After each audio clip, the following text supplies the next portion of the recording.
সবাই ভালো আছেন তো? একদম। আচ্ছা, নতুন কতজন আছেন? একদম। আচ্ছা, ১, ২, ৩, ৪, ৫। বাহ! অনেকেই আছেন। খুব সুন্দর। আ সর্বপ্রথম আমরা আমাদের সবার প্রিয়, পূজনীয় পরমাত্মা শিব বাবাকে শ্রদ্ধা জানাই এবং মঞ্চে উপবিষ্ট অতিথিবর্গ ওনাদের শ্রদ্ধা জানাই এবং সামনে সমস্ত আমাদের ভাই-বোনেরা, মায়েরা সবাইকে যথাযোগ্য সম্মান জানাই।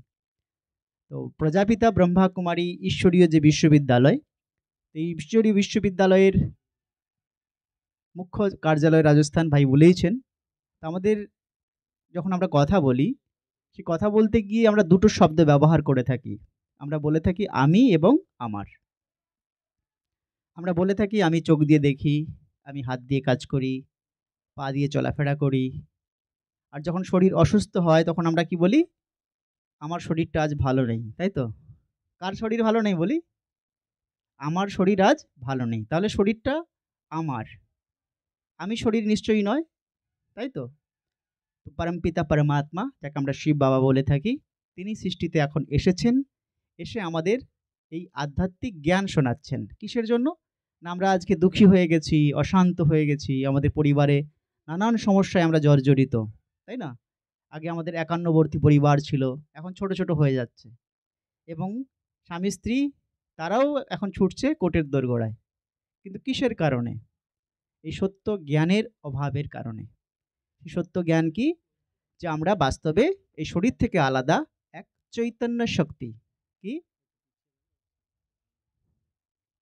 চৈতন্য শক্তি। সেই শক্তি হলো অজর, অমর, অবিনাশী, যাকে আমরা চর্মচক্ষু দিয়ে দেখতে পাই না, কিন্তু আমরা অনুভব করতে পারি। আর সেই শক্তিকে বলা হয়েছে আধ্যাত্মিক ভাষায় আত্মা। এই আত্মা শব্দটা আমরা সবাই শুনেছি কমবেশি। শুনেছি তো? সবাই শুনেছি। কখন ব্যবহার করা হয়? যখন কেউ মারা যায়।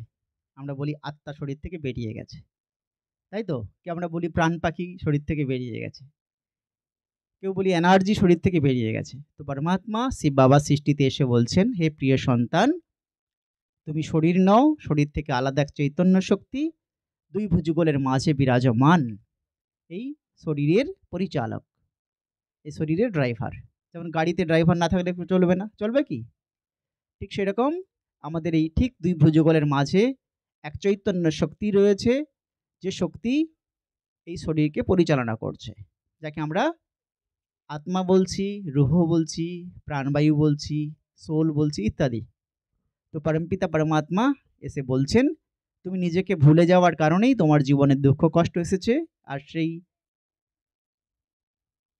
জ্ঞান, এই জ্ঞানকে তুমি যখন প্রয়োগ করবে নিজের জীবনে, তখন কি হবে? না তুমি নিজেকে জানতে পারবে যে তুমি আত্মা, আর আত্মার মধ্যে রয়েছে ৭ টি গুণ: সুখ, শান্তি, প্রেম, আনন্দ, খুশি, পবিত্রতা।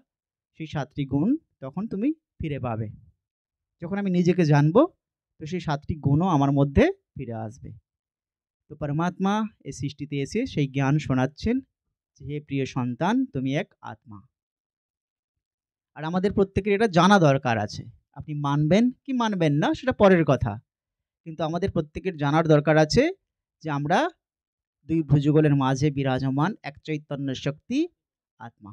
আত্মা এই সৃষ্টিতে জন্ম-মৃত্যুর চক্রে আসে, অর্থাৎ যেমন আমরা পোশাক চেঞ্জ করি, পরিবর্তন করি, ঠিক সেরকম আত্মা শরীর পরিবর্তন করে, দেহ পরিবর্তন করে।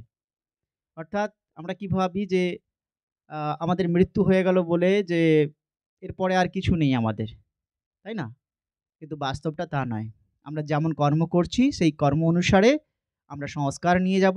আর আত্মা ৩ সূক্ষ্ম শক্তি দ্বারা কাজ করে, যাকে মন, বুদ্ধি, সংস্কার বলে।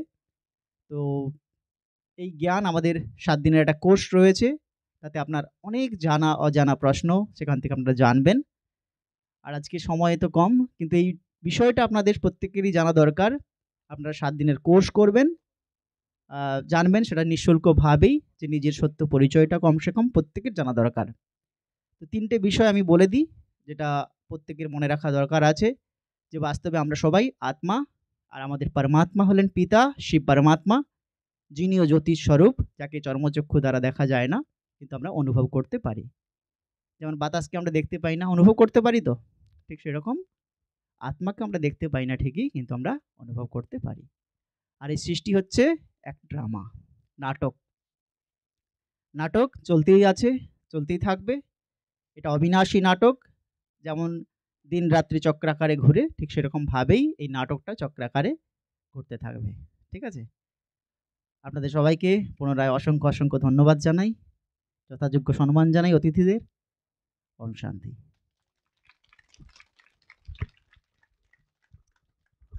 অসংখ্য ধন্যবাদ জানাই সুশান্ত ভাইকে। খুব ছোট্টর মধ্যেই খুব সুন্দরভাবে আমাদেরকে বুঝালেন আমাদের বাস্তবিক পরিচয় কী। আমরা এই এত বড় মানব শরীরের ভিতরে এক সূক্ষ্ম জ্যোতি, যার নাম আত্মা, যা আমরা সুশান্ত ভাইয়ের মুখ থেকে শুনলাম।